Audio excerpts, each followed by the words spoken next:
நண்பர்களே, இப்போ நீங்க கேட்கவிருப்பது விக்ரமாதித்த கதையின் 14வது பகுதிய.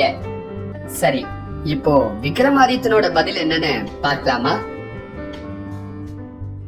இவ்விதம் வேதாளம் கதையை சொல்லிவிட்டு விக்ரமாதித்தனை பார்த்து, சொல்லும் ஐயா ராஜனே, இப்போது நீரே சொல்லும்.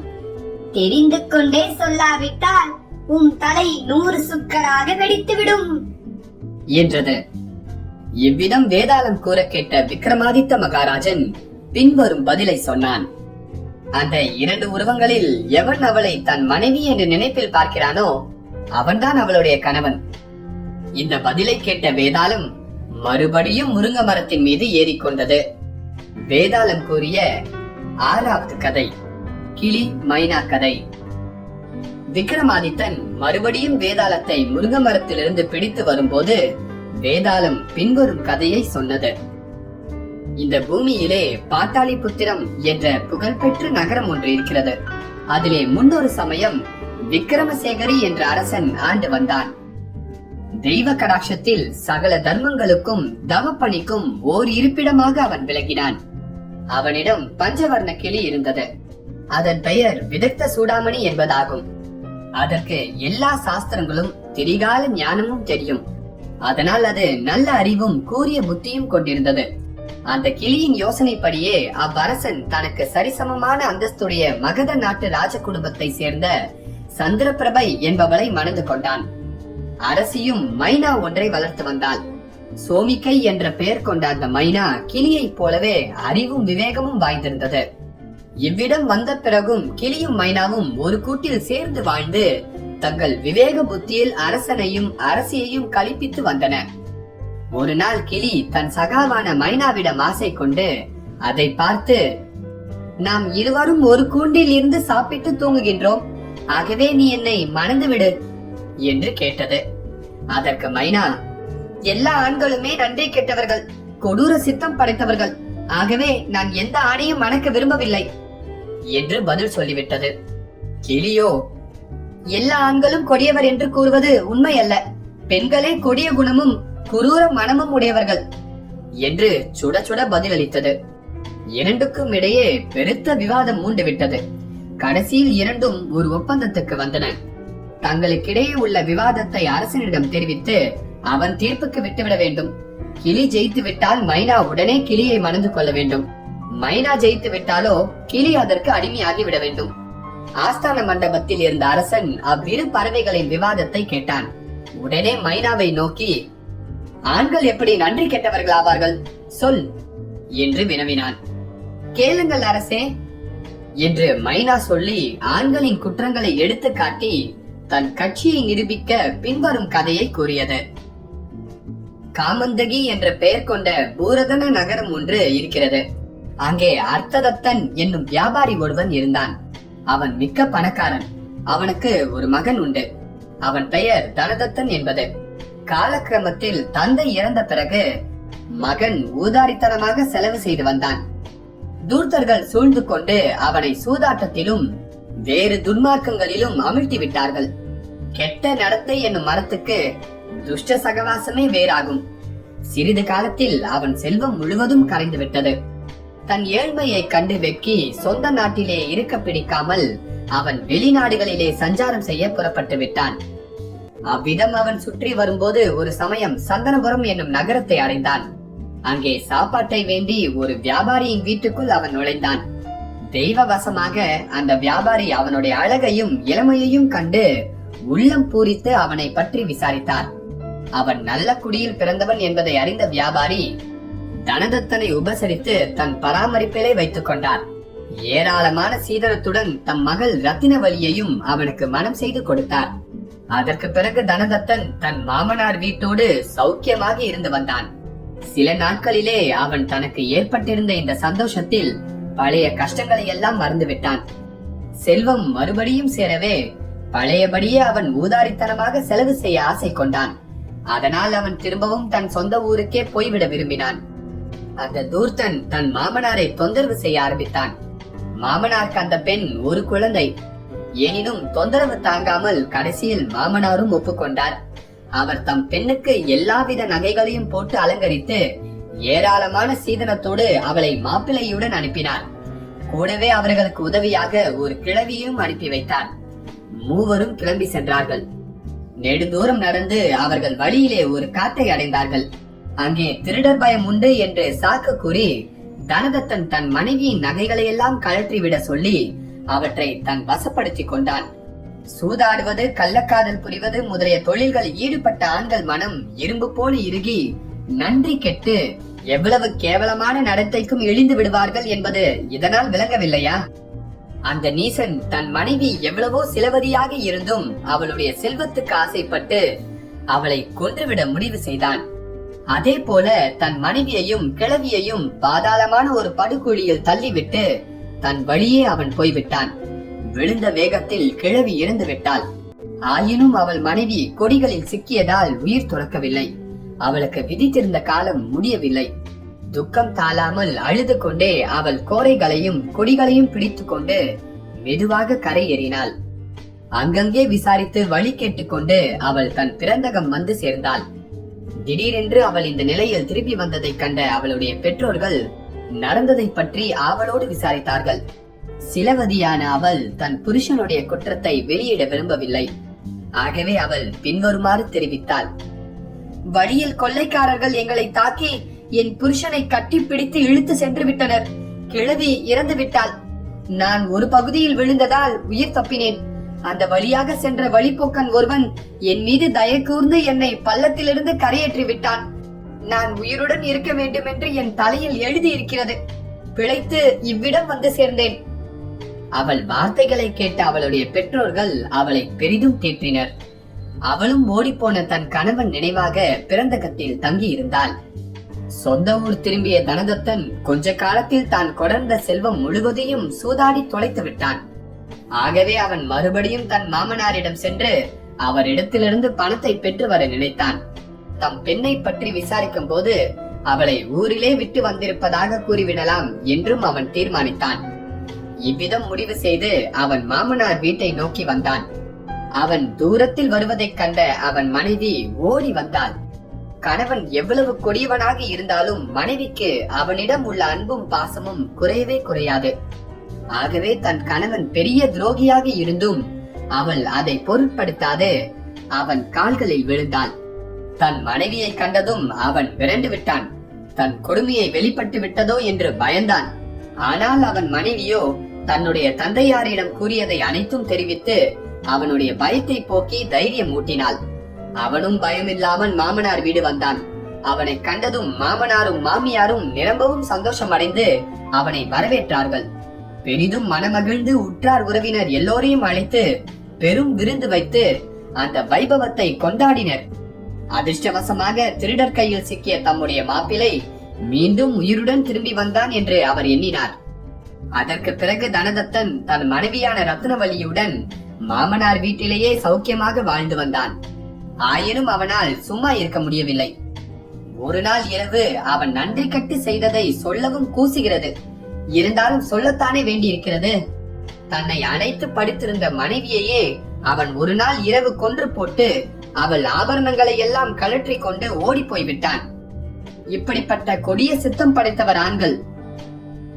இவ்விதம் மைனா தன் கதையை கூறி முடித்ததும் அரசன் கிளியை பார்த்து, நீ என்ன சொல்கிறாய் என்று கேட்டான்.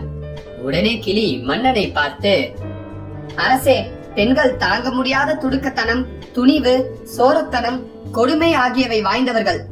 இதை விளக்கும் பின்வரும் கதையை கேளுங்கள் என்று ஆரம்பித்தது. ஹர்ஷவதி என்ற நகரம் ஒன்று இருக்கிறது. அந்நகரிலே தர்மதத்தன் என்னும் பிரபல வியாபாரி ஒருவர் இருந்தார். அவருக்கு கோடிக்கணக்கான சொத்துக்கள் இருந்தன. அவருக்கு வசுதத்தை என்ற பெண் ஒருத்தி இருந்தாள். அவர் அவளை தம் உயிரினும் அதிகமாக நேசித்தார். தங்களுக்கு சரிசமமான அந்தஸ்துள்ள சமுதரதத்தன் என்பவனுக்கு அவளை மனம் செய்து கொடுத்தார் தகப்பனார். மணமகன் தாம்பரலிப்தி என்னும் நகரத்தை சேர்ந்தவன். இளமையும் செல்வமும் ஒருங்கே சேர பெற்றவன். கண்டோர் காமுறும் வண்ணம் கண்ணுக்கு ஒரு விருந்தாக அவன் நல்ல அழகு வாய்ந்தவன். ஒரு சமயம் அவள் புருஷன் தன் சொந்த நாட்டில் இருக்க வசுதத்தை பிறந்தகம் வந்திருந்தாள். அப்போது ஒரு நாள் அவள் நல்ல அழகுடன் கட்டிலம் காளையான இளைஞன் ஒருவனை தூரத்திலிருந்து பார்த்தாள். உடனே மாறன் கணை அவளை தாக்கியது. ஆகவே அவள் தாதி ஒருத்தி மூலம் அந்த இளைஞனை தன் கள்ள காதலனாக ஏற்பாடு செய்து கொண்டாள். அது முதல் அவள் ஒவ்வொரு இரவையும் அவனுடன் கழித்து வந்தாள். ஆனால் திடீரென்று அவள் கணவன் ஒரு நாள் அவ்விடம் வந்து சேர்ந்தான். அவனுடைய பெற்றோர்கள் அவன் வரவை கண்டு நிரம்பவும் சந்தோஷம் கொண்டார்கள். தங்கள் பெண்ணை நன்றாக ஆடை ஆபரணங்களால் அலங்கரித்தார்கள். தன் தாய் எவ்வளவோ நல்ல வார்த்தைகள் சொல்லியும் வசுதத்தை தன் புருஷன் மனசை கலிப்பிக்க ஒரு வார்த்தையும் பேசவில்லை. புருஷனே வலுவில் வந்து பேச முயன்ற போதும் அவள் மனம் வேறு ஒருவன் மீது இருந்ததால் தான் தூங்குவது போல பாசாங்கு செய்தாள். பாவம், அவள் புருஷனும் வழிநடை களைப்பாலும் சாப்பாட்டு மயக்கத்தாலும் கண் சுழல சீக்கிரமாகவே தூங்கி போய்விட்டான். இதற்கிடையில் அந்த வீட்டில் உள்ளவர்கள் யாவரும் சாப்பிட்டு படுத்து தூங்கிவிட்டதை அறிந்த ஒரு திருடன் சுவரில் கன்னம் வைத்து வழி உண்டாக்கி வசுதத்தையும் அவள் கணவனும் படுத்து தூங்கும் அறையில் நுழைந்தான். அதே சமயம் அவள் படுக்கையை விட்டு எழுந்து திருடன் வந்திருப்பதை கவனிக்காமல் வெளியே கிளம்பினாள். தன் காதலனை அடைவதற்காகத்தான் அவள் அவ்விதம் புறப்பட்டாள். திருடனுக்கோ இதை கண்டவுடன் முதலில் பயமும் பின்னால் ஏமாற்றமும் ஏற்பட்டன. அவன் திருட வந்த நகைகளை எல்லாம் அவள் புருஷன் வந்ததையொட்டி தன் உடலிலே அணிந்திருந்தாள். ஆகவே அவன், நான் திருட வந்த நகைகளை எல்லாம் அவள் அணிந்து கொண்டு சர்வபூரண பூஷதியாக இந்த நள்ளிரவில் எங்கேயோ கிளம்பி விட்டாளே, அவள் எங்கே போகிறாள் என்பதை கவனிக்க வேண்டும் என்று நினைத்து கொண்டான். உடனே திருடனும் தன்னை பிறர் கவனியாதபடி வசுதத்தையை அவள் அறியாமல் பின்தொடர்ந்தான். வசுதத்தையோ மலர் போன்ற பொருள்களை எடுத்துக்கொண்டு தன் கள்ளக்காதல் ரகசியத்தை அறிந்த தாதி ஒருத்தி பின்தொடர நகர்ப்புறத்தை அடைந்து அங்கிருந்த ஒரு தோட்டத்திற்குள் நுழைந்தாள். அங்கே அவனை அடைவதற்காக தோட்டத்திற்கு வந்திருந்த அவளுடைய கள்ளக்காதலன் கழுத்திலே கயிற்றுடன் மரத்திலே பிணமாக தொங்கிக் கொண்டிருந்தான். நள்ளிரவில் பிறர் அறியாமல் ரகசியமாக நடமாடிய அவனை திருடன் என்று நகர காவலாளிகள் சந்தேகப்பட்டு பிடித்து தூக்கிலிட்டு விட்டார்கள். அதை கண்ட வசுதத்தை துயரம் தாங்காமல் கீழே விழுந்து புரண்டு அழுது புலம்பினாள். அப்பால் தன் காதலன் உடலை மரத்திலிருந்து இறக்கி பக்கத்தில் சார்த்தி தான் கொண்டிருந்த சந்தன புஷ்பங்களாலும் மாலைகளாலும் பிரேதத்தை அலங்கரித்தாள். அவள் உள்ளத்திலே அடங்கி கிடந்த ஆசையையும் துக்கத்தையும் கொட்டி தன் காதலன் உடலை தழுவி முத்தமிட்டாள். அந்த சமயம் அவன் உடலில் புகுந்திருந்த வேதாளம் ஒன்று சட்டென்று அவள் மூக்கை கடித்து துண்டித்து விட்டது. அவள் கலவரம் அடைந்து வலி பொறுக்காமல் அவ்விடத்தை விட்டு போய்விட்டாள். ஆயினும் அவள் ஆசை குறையவில்லை. உயிரோடு இருக்கிறானோ, அவனை பிழைக்க வைக்க முடியுமா என்று கவனித்து பார்த்தாள். அந்த உடலில் புகுந்திருந்த வேதாளம் வெளியேறிவிட்டது. ஆகவே அந்த உடல் விரைத்து கிடந்தது. தனக்கு நேர்ந்த துக்கத்தையும் அவமானத்தையும் நினைத்து மனம் தாழாமல் அழுது கொண்டே வசுதத்தை தன் வீடு திரும்பினாள். இவைகளை எல்லாம் மறைந்து கொண்டே பார்த்திருந்த திருடன், ஐயோ, இந்த பாதகி என்ன காரியம் செய்தால்? பெண் மனதின் ஆழத்தை காண முடியாது என்று சொல்வார்களே, அது முற்றிலும் உண்மையே. இவள் இன்னமும் என்ன செய்ய போகிறாளோ என்று தனக்குத்தானே எண்ணிக்கொண்டான். மேலும் அவள் என்ன செய்ய போகிறாள் என்பதை அறிய ஆவல் உள்ளவனாக திருடன் மறுபடியும் சிறிது எட்டியே அவளை பின்தொடர்ந்து சென்றான். வீட்டில் தன் படுக்கை அறையை அடைந்ததும் தன் கணவன் ஆழ்ந்த நித்திரையில் இருப்பதை கண்டாள் வசுதத்தை. உடனே அவள், ஐயோ, நான் ஒன்றும் செய்யாமல் இருக்கையிலேயே என் புருஷன் என்று சொல்லிக்கொள்ளும் இந்த மகா பாவி பாக்கு வெட்டியில் என் மூக்கை அறுத்து விட்டானே என்று ஓலமிட்டு பெருங்கூச்சலை கிளப்பினாள். இந்த சத்தத்தை கேட்ட அவளுடைய கணவனும் தாய் தந்தையரும் வேலைக்காரர்களும் திடுக்கிட்டு எழுந்தனர். வசுதத்தையோ அலறிக்கொண்டே இருந்தாள். இதை கேட்ட அவர்களுக்கு ஒன்றும் விளங்கவில்லை. திக்பிரமை பிடித்தவர்களைப் போல சிறிது நேரம் நின்றார்கள். இதற்குள் அவளுடைய மூக்கு அறுபட்டு அதிலிருந்து ரத்தம் ஒழுகுவதை கண்ட அவள் தகப்பனார் தன் மகள் போட்ட கூச்சல் உண்மையானது என்றே நம்பிவிட்டார். உடனே அவர் தம் மாப்பிளையை பிடித்து கயிறு கொண்டு கட்டி துன்புறுத்த ஆரம்பித்தார். அவ்விதம் கூடியிருந்தவர்கள் எல்லோரும் மாப்பிளை தீங்கு இழைத்தவன் என்று கருதி விட்டார்கள்.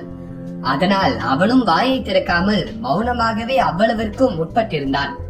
இவைகளை எல்லாம் கவனித்துக் கொண்டிருந்த திருடன் சந்தடி செய்யாமல் நழுவி விட்டான். இரவு பொழுதும் இந்த அம்மணியிலேயே கழிந்தது. மறுநாள் பொழுதும் விடிந்ததும் பெண்ணின் தகப்பனார் மூக்கறுக்கப்பட்ட தம் பெண்ணையும் மாப்பிளையையும் மற்றவர்களையும் ராஜசபைக்கு அழைத்து சென்று மன்னனிடம் முறையிட்டார். அரசனும் அதை விசாரித்தான். மாப்பிள்ளை கூறியதை மன்னன் நம்பவில்லை. அதை காதில் வாங்கிக் கொள்ளாமல் தள்ளிவிட்டான். மற்றவர்கள் கூறியதை கேட்டு அவனே குற்றவாளி என்று நீதியின் காவலன் தீர்மானித்தான். யாதும் அறியாத மனைவியின் மூக்கை அறுக்க துணிந்த அவனுக்கு மரண தண்டனையே ஏற்றது என்று விதிக்கப்பட்டது. நகர வீதிகளில் தண்டோரா போட்டு மாப்பிள்ளையை கொலைக்களத்திற்கு இட்டு செல்லும் போது அங்கே வந்திருந்த திருடன் ராஜசேவகர்களை அணுகி, தேவையில்லாமல் இந்த நிரபராதியை கொலை செய்யாதீர்கள். இந்த வழக்கின் விவரம் முழுவதையும் நான் அறிவேன். என்னை அரசனிடம் அழைத்து செல்லுங்கள். எல்லாவற்றையும் நான் அவரிடம் எடுத்து சொல்கிறேன் என்று தெரிவித்துக் கொண்டான். உடனே சேவகர்கள் திருடனை ராஜனிடம் அழைத்து சென்றார்கள். திருடன் முதலிலே அரசனிடம் தன்னுடைய குற்றத்திற்கு மன்னிப்பை பெற்றுக் கொண்டான். பிறகு முதல் நாள் இரவு நடந்தது அனைத்தையும் திருடன் ஒன்று விடாமல் சொன்னான். என் வார்த்தைகளின் நம்பிக்கை இல்லையானாலும் இந்த பெண்ணின் அறுபட்ட மூக்கு அந்த பிணத்தின் வாய்க்குள் இருப்பதை பார்த்தாலாவது விளங்காதா என்று வேண்டினான். அரசனும் அதே போல் ஆட்களை அனுப்பி சோதிக்க செய்தான். திருடன் கூறியது உண்மையாகவே இருந்தது. உடனே மாப்பிள்ளையை விடுதலை செய்துவிட்டு அவனுடைய பத்தினியின் காதுகளையும் அறுத்து அவளை நாட்டை விட்டு துரத்தி விட்டான். அவளுடைய பெற்றோர்களின் சொத்துக்களையும் பறிமுதல் செய்தான். திருடனுடைய நடத்தைக்கு மெச்சி அவனை நகர கொத்தவாளாகவும் நியமித்தான். இவ்விதம் கதையை கூறிய கிளி மன்னனை பார்த்து, இதிலிருந்து பெண்கள் வஞ்சகமும் கொடுமையும் வாய்ந்தவர்கள் என்பது விளங்கவில்லையா என்று கேட்டது. கிளி இவ்விதம் கதையை கூறி முடித்தவுடன் அதற்கு இந்திரனால் ஏற்பட்ட சாபம் நீங்கிவிட்டது. சித்திரதன் என்னும் கந்தர்வனே சாபத்தால் அவ்விதம் வந்திருந்தான்.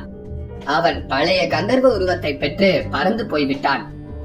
அதே சமயம் மைனாவாக வந்த திலோத்தமையும் தன் சாபம் நீங்கி அப்சரசாக மாறி வானுலகம் சென்று விட்டாள். இதனால் வழக்குக்கு முடிவு ஏற்படாமலே போயிற்று. வேதாளம் இவ்விதம் கதையை கூறி முடித்து, பூலோக மகாராஜனே, மேற்கூறிய 2 கதைகளில் வரும் புருஷன் மனைவியான ஆண் பெண் ஆகிய இருவருள் யார் அதிக மோசமானவர் என்பதை நீதான் முடிவு செய்ய வேண்டும். தெரிந்து கொண்டே சொல்லாவிட்டால் உன் தலை 100 சுக்களாக வெடித்துவிடும் என்றது.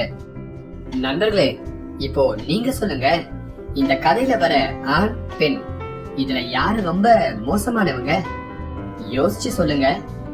விக்ரமாதித்தனோட பதில நான் அடுத்த பாகத்துல